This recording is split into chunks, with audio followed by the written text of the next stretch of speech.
Olá pessoal, tudo bem? Eu sou Ricardo Lenzi, sou cirurgião dentista e consultor de negócios de odontologia desde 2005. E esse é o podcast Alma de Dentista, um espaço para dar voz aos grandes personagens da odontologia do Brasil, a quem tem lugar de fala e que pode contribuir com vocês no instigar do teu pensamento, na formação do seu pensar em odontologia, não em relação técnica, mas em questões ligadas ao mercado odontológico.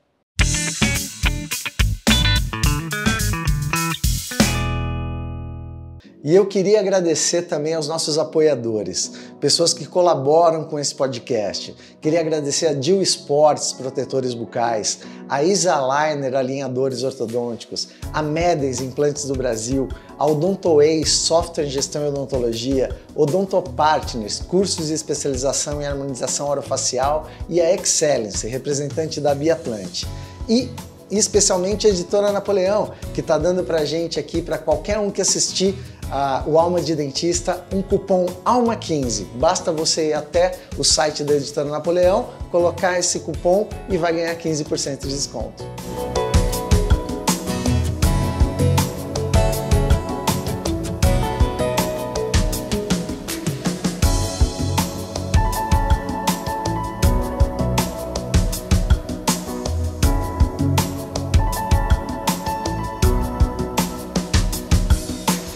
Olá pessoal, tudo bom? Estamos começando aqui mais um episódio do Alma Dentista e agora recebendo no primeiro episódio dessa temporada três feras, três almas da odontologia, sem dúvida nenhuma, três pessoas que trabalham em áreas diferentes, mas são referências nas suas áreas. E Marcelo, obrigado por você estar aqui. Uma honra.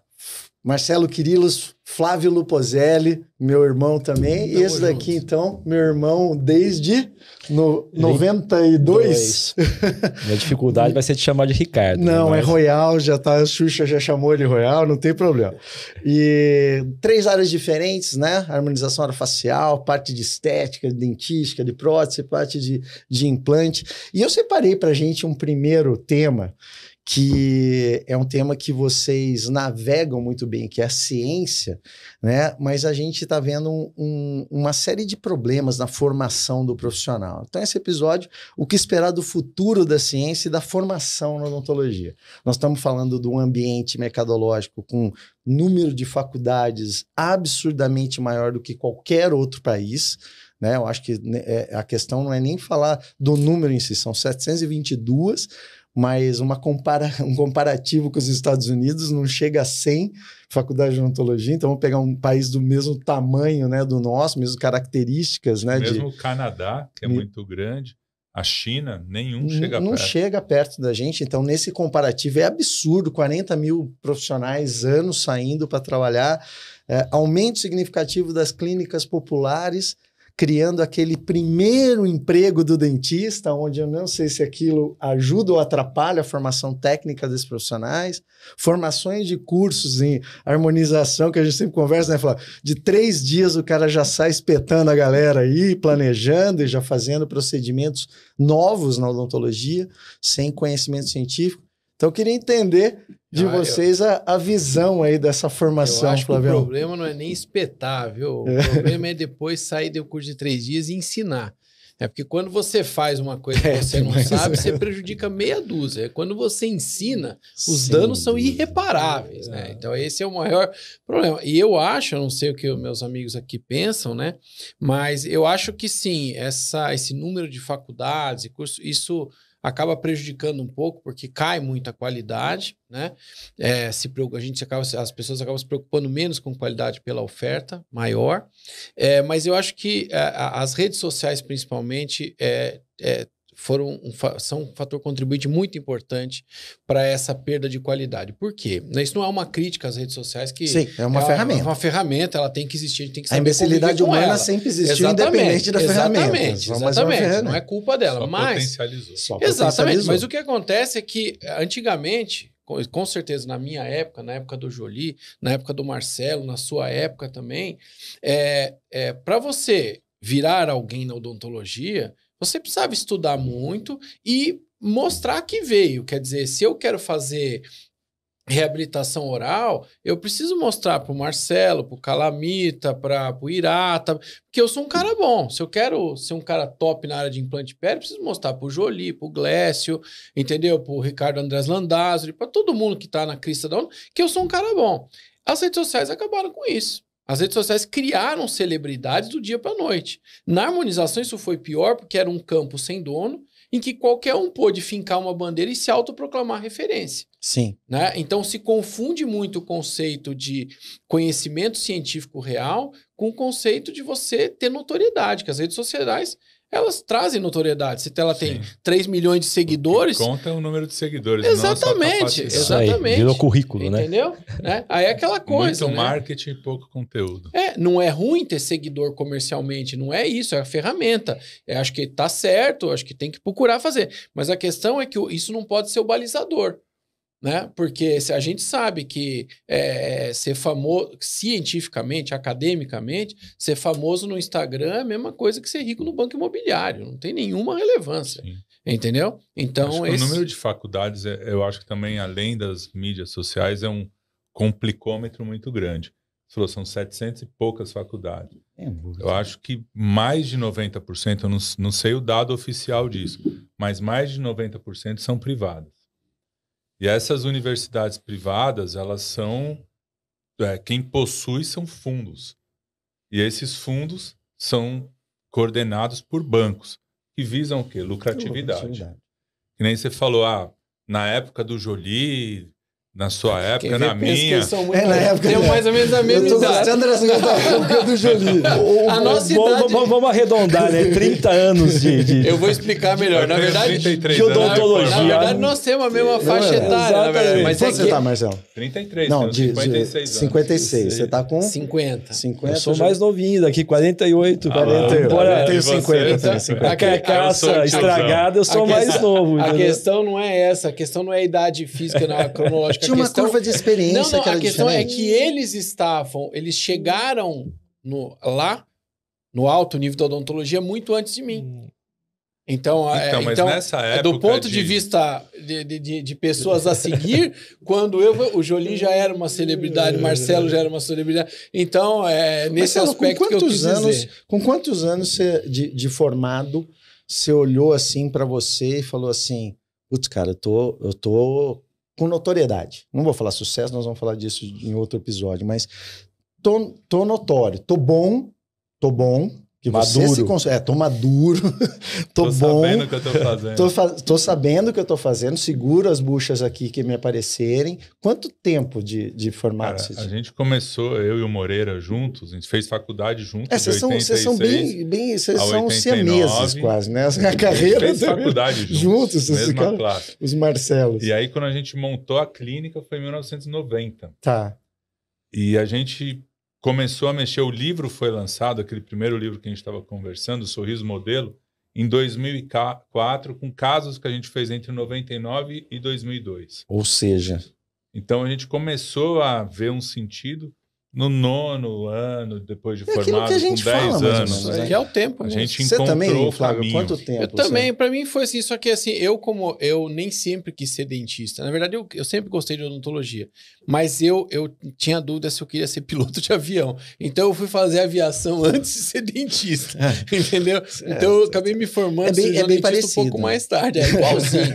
Perda de foco total. Eu não sei se eu quero entrar na Varig ou se eu quero entrar na outra. O que isso também é interessante, né, Júlio? Eu não sei como é que você pensava lá em Dayatuba, por que você foi ser dentista. Eu penso até hoje que dia que eu escolhi ser dentista, porque eu tinha isso daí, viu? Uma perda de foco total, assim.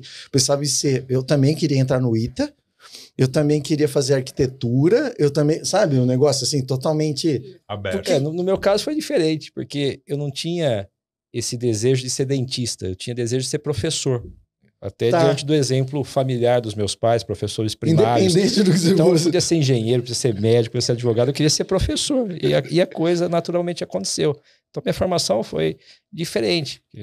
Nos graduamos juntos, em 95, e eu segui um caminho de ficar direto na pós-graduação, que é a única coisa que eu alimentava. Então, eu tive uma formação, digamos, né, muito endógena, na mesma universidade, mas com 26 anos eu era doutor. Mas e aí? Eu não tinha nenhuma vivência clínica, não tinha ainda saído ao campo para entender as dificuldades. E o projeto do implante pélvico nasceu depois de 10 anos de formado. O projeto do implante pélvico foi muito inteligente da sua parte, né? Porque que capitaneou e foi ver ali no Robert e no Paulo 2 pessoas que eram esses técnicos clínicos que gostavam de operar e hoje são grandes professores também. Comecei a entender que o modelo da universidade já não me apetecia mais diante de uma visão hierárquica, burocrática, política, administrativa. E a gente pensou que poderíamos modular uma formação de opinião independente, séria, focada em aplicabilidade ao clínico. Né? E aí as peças foram se ajustando. Quanto tempo você viu ali o implante pélvico que você falou, putz, a gente juntou aqui, agora a gente está... Né? Porque você começou com o Martorelli e tal. É interessante. Daí quanto tempo teve toda essa história e a mesma informação que o Quirilos traz é importante. A virada de chave nas nossas vidas como implante pélvico foi o primeiro livro, em 2009, que foi quando a gente saiu do interior de São Paulo e começamos a ter visibilidade. 2009, estamos falando 14 anos. 14 anos de formato. 14 anos. Evento, você fez uma linha do tempo lá. Então, eu acho que isso ali é uma história bacana que a gente está conversando, até diante do contexto, né, dessa preocupação que todos nós temos com esse momento atual da odontologia, que hoje a informação ela é muito rápida e, de certa forma, cruel. Então, essa visibilidade que as mídias sociais oferecem a qualquer um que pode virar professor, entre aspas, do dia da noite com a publicação de um caso, é perigosa. Porque antes a gente tinha que construir um projeto a médio e longo prazo. A estruturação de um livro, para você poder começar a ser visto e lembrado, demorava anos. O acesso... Você tem um artigo dentro de uma revista científica, o mesmo da VM, né? Que o Haroldo colocava para você entrar ali na fila para ter um arquivo. Não, então, essa questão é central. Sabe, e que vem de uma formação acadêmica, sabe, para publicar um trabalho. Quanto tempo de pesquisa você tem? Exatamente. Então, o que a gente vê hoje nesse contexto? Porque eu tenho feito...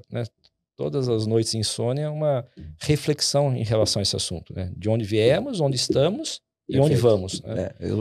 Esse livro é bem sobre isso, para a gente fazer esse pensamento do passado. Porque se você entende o que acontece na nossa dinâmica e na nossa história, você entende por que as coisas estão acontecendo dessa maneira agora. Porque não adianta a gente romantizar também um modelo que não existe mais. Não existe então, mais. A gente tem que adequar essa nova realidade que, na minha opinião, é muito preocupante, chegando a esse absurdo de uma discussão de cursos de odontologia EAD. Mas não dá para aprender implante em EAD, Jolie?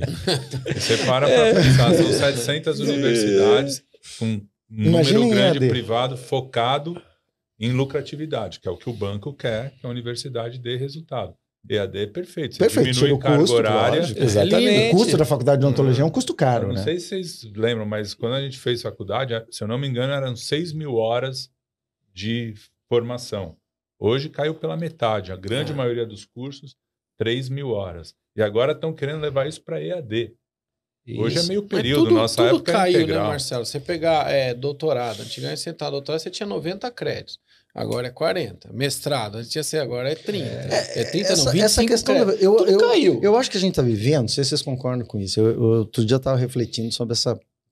Eu sou bem assim, né? Curto filosofia, antropologia, tal, do consumo. E eu acho que nós estamos vivendo uma nova idade das trevas. Eu falo que tem 2 coisas que cega. A falta de luz e o excesso dela.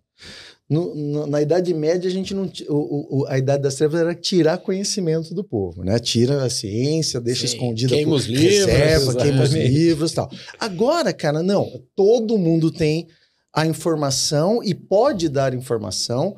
Nossos filhos vão olhar em Wikipedia, que não é uma coisa comprovada, é uma biblioteca aberta, onde pode... E nós estamos vivendo esse excesso de informação. Todo mundo virou autoridade. Me dá uma sensação dos meus filhos, assim, pela juventude, que eles sabem muito mais coisa do que a gente sabe. Mas superficialmente. Mas tudo raso. Ninguém quer afundar em nada. Todo mundo tem opinião embasada sobre alguma coisa. Com o embasamento da ideia da própria pessoa. Isso ficou muito claro no período da pandemia. Não, e protocolos. Eu tive conversando... Todo mundo tem protocolos, metodologias. Tive conversando com um grande amigo meu, que é o Esper Calas, que está presidindo o Butantan agora, professor titular de infectologia da USP, titular da cadeira. É um baita de um pesquisador, muito amigo meu. E a questão era essa mesmo, quer dizer, na pandemia, todo mundo virou referência em Covid. Aí você pode pegar as rádios, as pessoas, algumas desencorajando as pessoas a tomarem vacina, porque falando as pessoas estão sendo feitas de cobaia. Cobaia é um teste em fase 4, vai estudar o básico de metodologia de pesquisa. São idiotas falar uma coisa dessa em público, né? Quer dizer, todo mundo tem uma opinião. Não, né? Na verdade... é ivermectina, existiu, né? Não, tudo bem, só mas... que na mesa de domingo da sua casa. Exato, né? mas agora espalha. O seu tio falando uma besteira, agora não. Mas o mundo tá diferente. As pessoas se formam com opinião de qualquer um. De qualquer um. Na pandemia isso ficou claro. Nós tivemos médicos falando absurdos da questão de pandemia, pessoas que não têm formação na área falando absurdos. Entende? E isso está cada vez mais. Então, o excesso de informação é o que você me falou, Lenz. O excesso de informação, o excesso de luz, às vezes cega mesmo. Cega, eu acho que a gente está vivendo exatamente Agora, isso. Eu ouvi de alguns amigos, eu não sou ligado a nenhuma universidade. O Jolie talvez possa melhorar essa informação, mas o que eu vejo é, com a redução da carga horária, os dentistas se graduam com uma experiência clínica muito baixa e já vão direto para cursos de mestrado, doutorado ou qualquer pós-graduação para buscar aquela vivência clínica que a universidade não deu.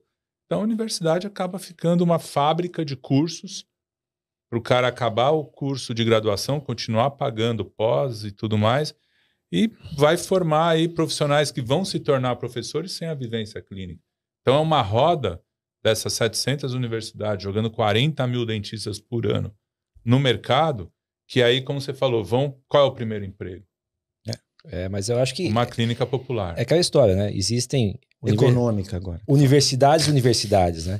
Até, digamos, embasadas pelo ticket médio, né? Então, eu estou envolvido com uma das, talvez, maiores universidades particulares do Brasil hoje de odontologia, né? Como tem universidades públicas ainda sérias, mas existem cursos de graduação hoje custando realmente muito pouquinho, absorvendo um perfil de aluno que compra uma ideia ilusória de uma formação profissional qualificada, que serão despejados no mercado de trabalho sem a menor condição de atuar com seriedade, com duas possibilidades: se tornando subempregados de empresários, também com uma remuneração proporcional ao conhecimento e à qualidade do trabalho que vai prestar, ou tendo que buscar pós a graduação informações complementares em cursos, né, de pós, em diferentes níveis, para poder sobreviver. Então, é uma condição complicada. Eu fiz só um número interessante. Eu fiz uma... A gente, infelizmente, não tem. Eu já até falei com o Juliano, CFO, falei, a gente precisava ter uma pesquisa mais aprofundada da nossa profissão. A última pesquisa que o CFO fez extensa do mercado odontológico foi em 2000 e... Cara, lá embaixo, faz muito tempo. Mas eu fiz uma conta entre o número de formandos e o número de inscritos no CRO. E eu cheguei a um número de 62% de desistência da profissão. Em quanto tempo? No máximo em 3 anos. Porque você joga no mercado e não aumenta. A quantidade de dentistas não aumenta na mesma proporcionalidade dos 40 mil formados. Então, 62%. 62% desistem da profissão. Então o mercado só não fica mais caótico por causa disso. Agora, só um ponto que eu acho importante que você falou, e aí eu vou a uma provocação mesmo aqui, que é o seguinte. Quando a gente olha, eu já falei isso em outros podcasts, mas várias coisas eu acabo repetindo, pessoal, porque eu quero ouvir outras opiniões, acredito que vocês também. Quando a gente olha um cara nos Estados Unidos que faz uma carreira brilhante numa empresa particular, chega a ser CEO, ou faz uma carreira brilhante na política, esse cara, em seguida, é uma honra para ele se ligar a uma universidade, né? Aqui no Brasil, a gente tem 3 grandes professores, Odontopartners, Implantipério, você também já teve escola, agora não está com escola, né, Marcelo? Não. Né? Desistiu. Mas assim... Isso é a prova da experiência. Que foram para Fala, pô, pera um pouquinho, eu tô fazendo o pensamento deles, mas é meu, pera um pouquinho, por que eu vou me ligar aqui no curso se o cara vem com a do meu nome, eu vou pagar 50% para aquela escola, vou fazer aqui no meu quintal da minha clínica, né? A história é essa mesmo. Claro. E vou trazer parceiros a meu técnicos que tem toda a condição de pesquisar.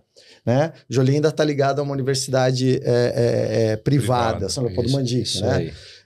Então, assim, por que a gente não faz esse caminho? É burocracia, como você falou, Jolie? É falta de incentivo ali dentro para pesquisar? Porque isso acabou com a coisa do mestre. Você era um mestre da Unicamp, um mestre de uma USP, um mestre... Hoje não tem mais o que acontece é o seguinte, a questão é que, mais uma vez, eu insisto nesse ponto. Nós vivemos um mundo, e isso, as redes sociais ajudaram muito isso, em que ser é muito menos importante do que parecer. Ok? Sim. Então, assim, o fato é que as pessoas já perceberam que elas não precisam ser nada, bastam elas parecer ser alguma coisa. Essa é a verdade. Elas só parecem ser uma coisa e elas têm um sucesso, e se elas parecerem muito bem, elas têm um sucesso imenso. Né? E isso desanima, os alunos não querem mais. Pô, eu vou contar um episódio aqui, eu fui dar uma aula, não posso nem entrar muito em detalhe para não se identificar pessoas, mas eu fui dar uma aula depois a gente divulga os nomes. Análise crítica e literatura. Nessa hora que ele tá falando, tá aparecendo o nome. Não, análise crítica e literatura, né? Que são as coisas chatas que me põem para dar aula, né? Ou anatomia, fisiologia, a parte de bioestatística, análise crítica e literatura, essas coisas que ninguém quer dar, né? Eu coloquei um vídeo, né? Um vídeo que não é meu, é um vídeo de um professor da USP, né? Da área de ética e filosofia, um cara super famoso, né? É um vídeo sensacional. Pô, eu crente que porque era a dificuldade de ler um texto difícil. Que, na verdade, como o assunto era análise crítica e literatura, artigo científico é difícil de ler. Era a minha preocupação na harmonização no começo, porque quando eu percebi que um artigo de um internacional, de um autor importante, estava sendo comentado em tudo que é lugar, sendo citado em tudo que é lugar, eu me preocupei. Falei, pô, ferrou. Porque o artigo ele não cumpre os preceitos básicos de ciência real. Básicos. Ele fura tudo. Tudo. O cara botou 2 objetivos. O primeiro não teve significância estatística, o segundo, ele não desenvolveu o experimento. E ele conclui com base não sei o quê. Aí põe lá o valor de P inferior a 0,05. Bom, o cara pega uma amostragem pequena, heterogênea, e interfere na significância do trabalho. Então, são artimanhas que você usa para parecer que é alguma coisa. E, pô, eu crente que isso ia animar as pessoas. Pô, cara... eu tive que me explicar na ouvidoria que o vídeo que eu coloquei tinha muito palavrão. Então, mas... Entendeu? Ô, Jolie, você resolveu... Quer dizer, a essência do vídeo, que era um negócio... Pô, não sei se vocês já viram, esse vídeo é um vídeo do Clóvis de Barros. Eu adoro ele. Que é sensacional. Chama assim, ó, você tem brio? Ele fala da dificuldade de ler um capítulo do livro do Fundamentos da Metafísica dos Costumes, do Immanuel Kant, e ele fala, pô, não é questão de você não se interessar, é questão de brio. Você tem brio, quer dizer, o cara fala assim, ó, você não consegue. Pô, como assim eu não consigo? Eu tenho que conseguir, entendeu? Quer dizer, essa era a essência da coisa. E... Vocês aqui resolveram, mas eu acho que o Jolie até mais, um dia você falou, cara, meu curso... né, os nossos cursos da Implantipério são cursos para especialistas, né? Quer dizer, você já foi numa onda de pegar aquele cara que já estava num certo caminho, apesar de você estar na graduação e tal, assim... Não, na graduação eu não tô, né? Você tá na pós. Lá na São Leopoldo eu tô na pós. E eu vejo dessa forma, né? Talvez com um certo otimismo, né? Essa busca do ponto de equilíbrio, né? Porque também a gente tem essa tendência, né? A criticar demasiadamente, né, um modelo, um processo, mas acho que tem pontos positivos aí que a gente pode filtrar também de tudo isso, né? Então, diante do que representam os 2 pilares aí da minha atuação, né, os cursos clínicos no Implantipério e os cursos de mestrado na São Leopoldo, eu vejo uma contribuição real, né, atuando num nicho do mercado, né? Que a gente chama aí da ponta da pirâmide. Né? No ápice é algo que eu conhecimento. tenho repensado em alguns momentos, né? Porque a gente não tem conversado com o recém-formado, com quem está começando, buscando uma primeira especialidade. Mas, por exemplo, esse modelo do mestrado profissionalizante na São Leopoldo, eu já formei mais de 500 mestres, né? Diante de uma condição que acho que conflita com o modelo acadêmico de um mestrado, né, na Unicamp, na USP, de dedicação exclusiva, que hoje já não pode absorver tanta gente pela falta de fomento, pela falta de inserção em pesquisa Não séria, também, né? E não atrai. Então você ter um mestrado profissional que você possa qualificar, né, tornando o especialista mais crítico, que ele não produza um conhecimento científico, mas que ele interprete um conhecimento científico, né, que ele possa ter a chance de se tornar um formador de opinião com um certo embasamento, base, né? com base, é algo muito legal. Tá. É algo muito legal. Concordo. Porque eu vejo, né, com uma certa preocupação, e mais uma vez vão voltar às mídias sociais, há poucas semanas, né, eu trombei com um aluno, falou, pô, Jolie, né, o meu aluno disse que viu uma live de fulano de tal, e o fulano de tal falou de uma técnica super legal, assumindo a paternidade da técnica, mas é algo que vocês, né, propõem há quase 15 anos, né? Eu falei, aquela história, né? Quem não é visto não é lembrado. Com essa geração mais nova, hoje nós não nos comunicamos bem. Sim. E essa é uma crítica. Eu me sinto assim também. Né? Essa é uma crítica. Eu falo, pô, já tô virando um assim. dinossaurinho, né? Então, né? Na área de gestão de marketing, né, que você tem aí o Celso Hort, né, que passando toda a experiência dele como empreendedor, não só como um consultor, né? Eu acho o legal gestor, do Hort, né? exatamente, é um gestor mesmo de negócio. Mas você tem o Plínio, você tem pessoas que falam seriamente sobre gestão. Mas eu tenho a mesma sensação que você. O que vale mais para mim? Falar da seriedade de gestão, falar, cara, nós vamos trabalhar 2 anos na sua clínica para organizar tudo que tem que organizar aqui, ou ir para a internet e falar como dobrar. No começo era dobrar faturamento, as promessas, né? Porque depois veio triplicar, outro dia eu vi faturamento infinito. Nossa, me diz aonde que eu vou me inscrever. Metodologia do faturamento infinito. Isso. Então, assim, as pessoas estão perdendo a noção, né? É assim, é mais dinheiro em menos tempo possível. A ordem do que dá atenção, Resultado mas rápido. o resultado É isso aí. Mas a rápido, velocidade de informação que as redes sociais trouxeram é que geram E pior, viu, esse Flávio? imediatismo. E pior, As crianças estão assim. As crianças não querem esperar nada, elas Sim, querem né? tudo para... E você não tem profissional novo, você fala, o dentista novo que vai ensinar odontologia. Você tem dentista novo ensinando gestão. Quer dizer, o cara se formou agora em odonto. Mas é o E imediatismo. ele já está falando da metodologia de gestão. Mas Eu acho que é problema- pior, ainda tem dentista velho que nunca gerenciou coisa alguma, nunca teve negócio nenhum e tá ensinando os outros aquilo que ele não sabe, não Cara, sabe fazer. uma coisa que eu sempre falo, o cara fala, quem contratar, tal, não sei o que. Eu falei, primeira coisa, bicho, se o cara estava ensinando a você fazer uma coisa, ele deve ter que ter feito aquilo. Claro. Não dá para um marinheiro claro. ensinar você a navegar se ele nunca subiu no barco. Claro. Eu até falei, empreendi. Isso aí. Dei certo empreendimento, dei errado empreendimento. Como qualquer empreendedor. E como você fez dentística estética e deu certo e deu errado, como você fez, Claro, né? Deu sim. certo e deu errado, porque é aí que vem a tua experiência para você entender. Agora não, as pessoas estão ali. Mas é o imediatismo, né? E eu vejo isso, né? Slogans super atrativos, né? Reabilitação completa em um dia. 24 horas, né? É. Não, e daí você se vê naquela situação, né, Jolie?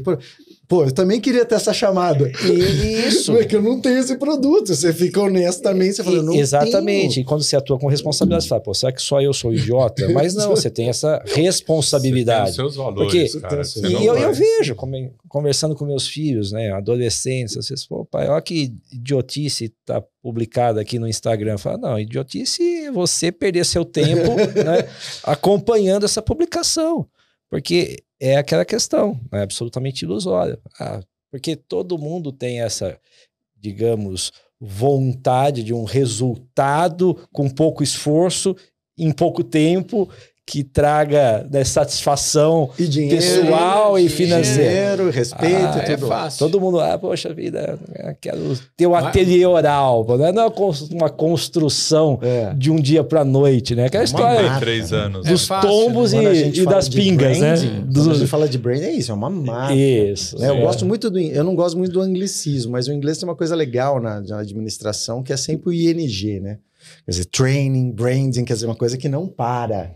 Não é a pessoa, eu já fiz um treinamento. Eu já fiz. Nós no Brasil, a gente tudo no passado. Não, lá não para. Para a gente ir encerrando, queria saber a visão do futuro no Icrua que vocês têm hoje. Vocês veem soluções, porque a curto prazo, médio prazo, longo prazo, qual seria a solução hoje na formação diante desse cenário que é imediatista, de uma mídia, né, que é democrática, como se democracia fosse uma coisa boa de essência, né? Tem uma dissonância. Ela é boa, né? Ela é boa, o problema mas é quem a faz. quem a faz, né? E diante de uma política, vamos dizer assim, né? de uma influência dos órgãos que parece que não tem. Né? Quer dizer, o MEC quase aprovando um EAD, né? Diante desse cenário, vocês veem como? É uma discussão, digamos, que nos convida a uma reflexão, né? Que talvez pareça, inclusive, né, utópico, né? Porque o mercado que vai reger esse futuro, né? Infelizmente, é o mercado. De um lado aí, né, os empresários, né? De outro lado a gente vê essa fragilidade dos órgãos, né, que deveriam regulamentar, né? Esse é um problema. E nessa balança... São conectados aos empresários que têm o poder exatamente. do dinheiro. E do lado fraco aqui, onde a corda estoura... Os cientistas tentando se posicionar. Os formadores de opinião tentando se posicionar. E ainda mais frágil, os estudantes, né? Sem saber o que vai acontecer. Porque a gente saiu de um momento pós-pandemia aí, né? Que trouxe uma série de consequências, né, para o mundo como um todo, ainda sem saber ao certo, né, do que vai ficar desse digital, desse online, desse à distância como positivo, né, e o que vai ficar como negativo. Né? Porque a impressão que eu tenho dessa história toda é que teremos, né, avatares, né, operando no universo, né, do metaverso, né, e que não vai existir mais nada físico, né, e real à nossa disposição. Na nossa profissão. Né? Mas não é admissível isso. Admissível. Você falou bonito pra caramba, mas você tá otimista ou você tá hoje mais pro otimista ou mais pro pessimista na situação que você tá vendo? Acho que realista, né? Realista. O Ariano Suassuna dizia isso, né? Um realista melhor que o otimista exatamente. bobo e o pessimista chato. Pessimista chato, otimista tolo. Né? Então sejamos, né, realistas, né? Realistas. Dentro desse realismo eu trago a parte cultural brasileira. Nem você comentou, se fosse nos Estados Unidos, um professor, um mestre ligado a uma universidade, qual a importância que nós brasileiros damos à educação e aos professores, aos mestres? Né? Qual é a valorização de um grande mestre no Brasil ou de uma grande escola?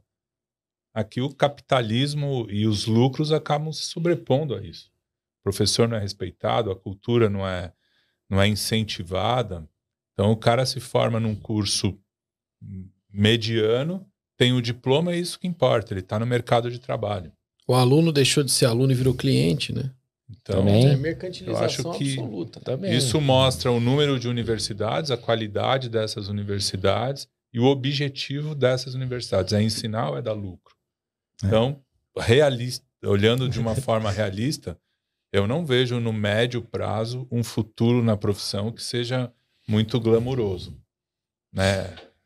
Eu acho que o problema disso maior é que quem vai pagar essa conta, no caso da área de saúde, serão os pacientes. Serão os pacientes. Nós, a população. Nós somos pacientes. Né? Entendeu? Então, o mercado se regula, como o Jolie falou, como o Marcelo falou, com toda certeza. Mas isso tem um custo muito alto quando se fala em saúde de pessoas. Aí, então esse é um problema grave. A gente entraria já numa coisa da saúde já total, né? Sim, total.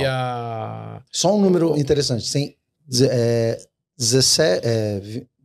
19 mil médicos formados por ano para 10 mil e poucas vagas de residência. Ou seja, metade dos médicos não vão passar por um hospital. Olha, referindo-se à sucessão de Napoleão Bonaparte pelo seu sobrinho, uma frase célebre daquela época que dizia, já previa que a história sempre se repete, uma vez como tragédia, outra vez como comédia. Como comédia.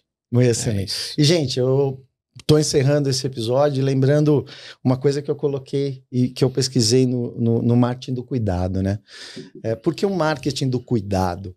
Porque, analisando a história do ser humano, ele nasce Homo sapiens exatamente com competitividade, para se manter competitivo no mundo, e por isso nós exterminamos todos os outros hominídeos do planeta em 60 mil anos, e ele só consegue fazer isso por causa do instinto de cuidado.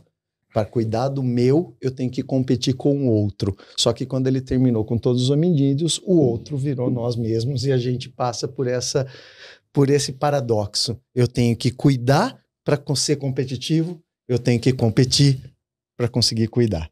Então, como que saúde e competitividade e marketing, né, vão se equilibrar essa balança que eu acho que a gente tem dificuldade de ver. Valeu, galera. Valeu. Até mais. Obrigado. Obrigado, pessoal. Foi top. Valeu. Muito bom. E aí, curtiram o episódio de hoje? Então, deixa seu like na nossa página do YouTube. Se inscreva na página, liga lá o sininho para te avisar e até o próximo episódio. Pessoal, e também vocês podem participar do Alma Dentista de uma outra maneira, ajudando a gente a manter esse programa no ar e também ajudando a Por um Sorriso, a ONG do Felipe Rossi. Vocês podem ajudar através do crowdfunding que está aí na tela de vocês. Com R$40, 50% vai para Por um Sorriso e a gente mantém o programa no ar.